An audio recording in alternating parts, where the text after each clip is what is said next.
He's always trying to break you down, to make you sad, to let you in the darkness from the very beginning, when he declared his enmity to mankind.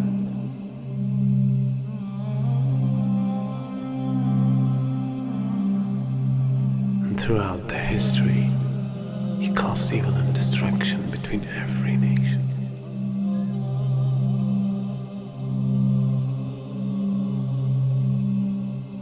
And today, he became much powerful than any time else.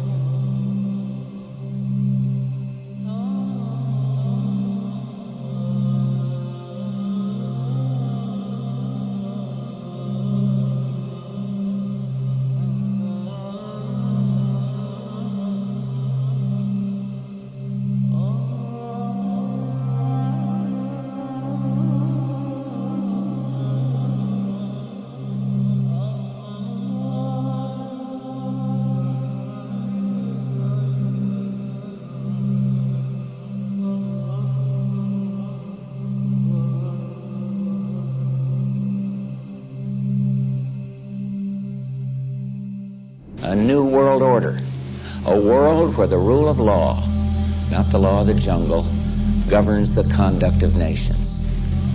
When we are successful, and we will be, we have a real chance at this new world order, an order in which a credible United Nations can use its peacekeeping role to fulfill the promise and vision of the UN's founders.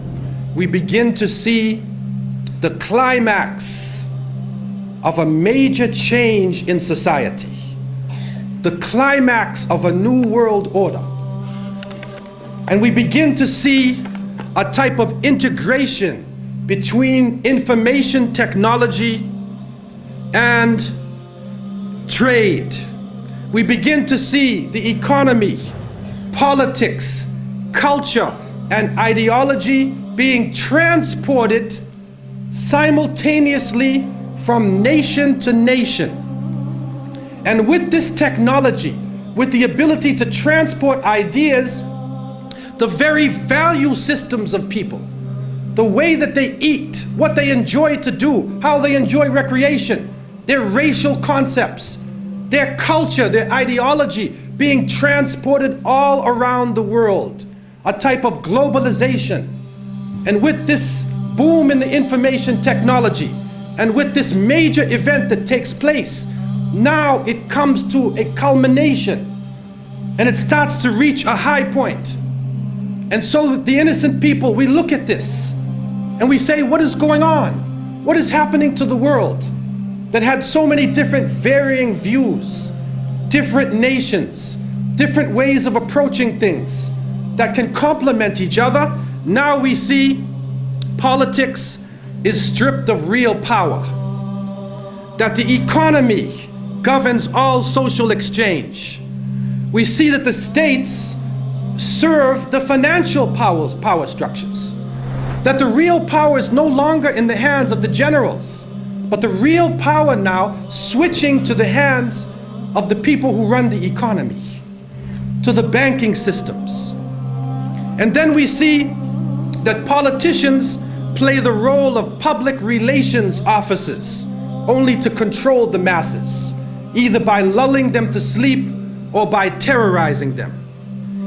And then we see that the masses of the people become helplessly preoccupied. Their lives are now bombarded with a series of cultural events. And these cultural events start to become the most important things in their lives. The World Cup, the Major League Series, the rugby, the cricket, the hockey, the tennis. Whatever the sport may be, we see whole nations coming behind sports. And the national heroes become sporting people. Even in Saudi Arabia, even in our own Muslim countries, the national heroes are now the soccer players. Who kicks the little ball inside of a net? He becomes the hero of the nation when people are dying on the ground. But yet we become preoccupied with this. And it becomes a type of indoctrination happening to us. And with the use of powerful music playing on our emotions, with videos now being taken to the furthest extremes in the planet, people's thinking processes are changing. People are now in love with the superheroes, even confused about their own identity, trying to change themselves, change the color of their hair, change their eyes, change the way they dress, change the way they talk on a global level. And then we see drug addiction reaching a point that humanity has never seen before. And after traveling to over 36 countries, looking at the Muslims and being with them, I have found that in all of the communities that the young people are being confused with drugs. It is pouring into our countries. No matter what form it takes, cocaine, LSD, psychedelic, depressants, put you up, put you down, confuse you, but create a false world and give you a false dependence so that you become dependent on the chemical. You forget about Allah. Your God becomes the pusher. Your God becomes the chemical. And so creating this dependency amongst the masses of the people.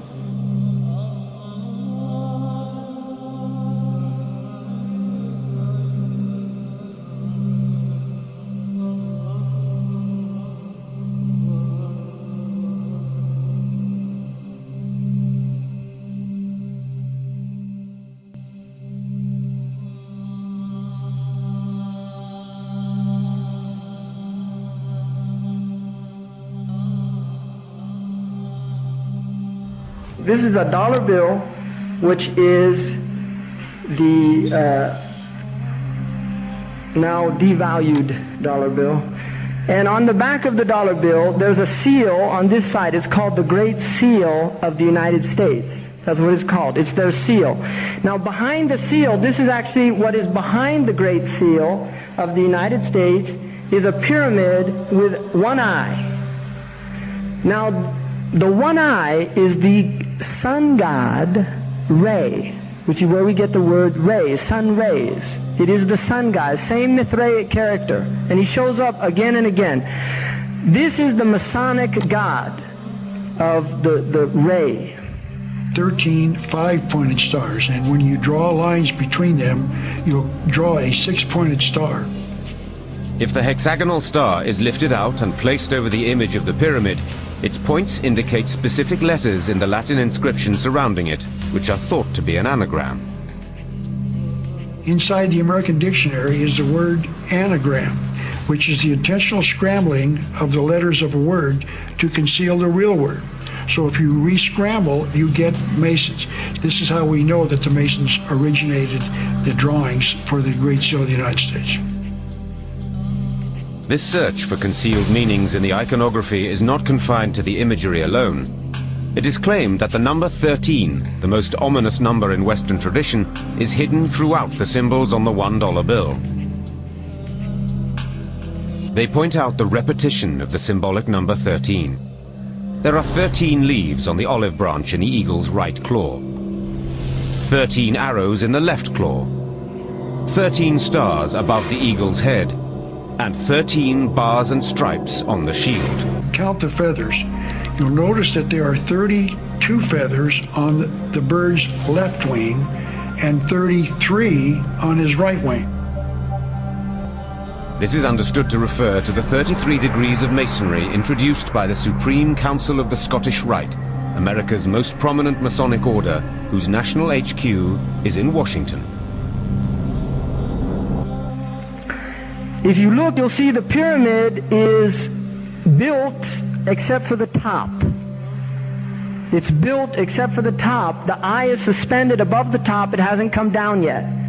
Because they believe until they finished the Masonic project, which is what they say on the bottom, Novus Ordo Seclorum, and then Annueta Chapters, he is pleased with our project. In other words, the God they believe in is pleased with our project. What is the project? This is the question. What is the project that this God is pleased with? The project is literally the secularization of the world.